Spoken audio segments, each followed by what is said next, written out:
Érica, a gente tem duas perguntas. A primeira é: o que é fundamental para construir redes com as juventudes diversas no Brasil?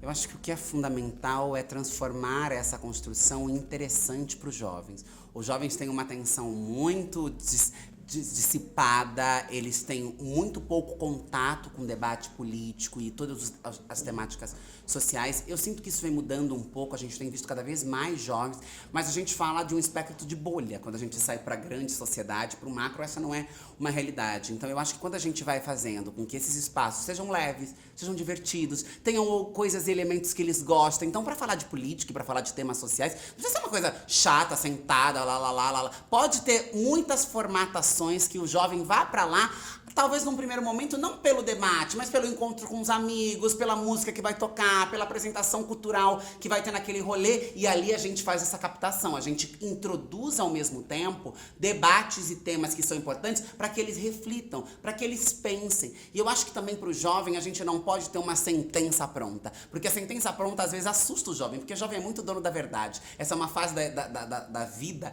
que a gente tem muitas convicções do que somos, do que queremos, isso passa. Então a gente tem que lembrar que nós estamos falando com este público. E para falar com esse público, a gente tem que ser provocadores. Então a gente não dá uma resposta, a gente dá uma reflexão. E aí o jovem pensa por ele mesmo e chega a algum lugar. Claro que uma provocação um pouco tendenciosa para levá-lo a refletir sobre o tema que a gente quer com que ele reflita, mas entendendo que um jovem não é uma folha em branco. O jovem tem suas culturas, tem suas convicções, tem os seus valores, não podem ser tratados de maneira infantilizada. É um sujeito se formando na sociedade e o nosso papel é transformar esse ambiente em mais pautável, palatável para que ele tenha interesse e participe da política.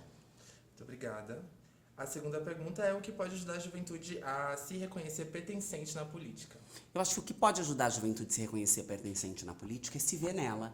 É olhar para a política e encontrar elementos que tenham algum tipo de identificação. Por que esse jovem não se não se referencia com a política hoje? Porque a política ainda é muito distante da realidade dele, representada por uma gente que não tem nada a ver com o universo, com a linguagem, com o que ele acredita, com o que ele gosta, fazendo a política de uma forma que é o ó para a juventude. Então, assim, eu não quero saber de política, eu não vou me interessar. Olha o que é a política. Então, eu acho que quando a gente começa a apresentar possibilidades de encontro com a vida dessa juventude, a gente faz com que ela se interesse mais. E mais do que isso, quando a gente reformata a forma de fazer política. Nós temos um método tradicional que não funcionou e que nunca atraiu jovens, e nós temos novas propostas surgindo para fazer com que cada vez mais jovens olhem para a política e falem: pera, por que eu também não posso ser um político? Por que eu não posso me interessar sobre determinados temas políticos? Eu acho que essas camadas são camadas que vão fazer com que cada vez mais jovens olhem para a política como sendo um lugar também para eles.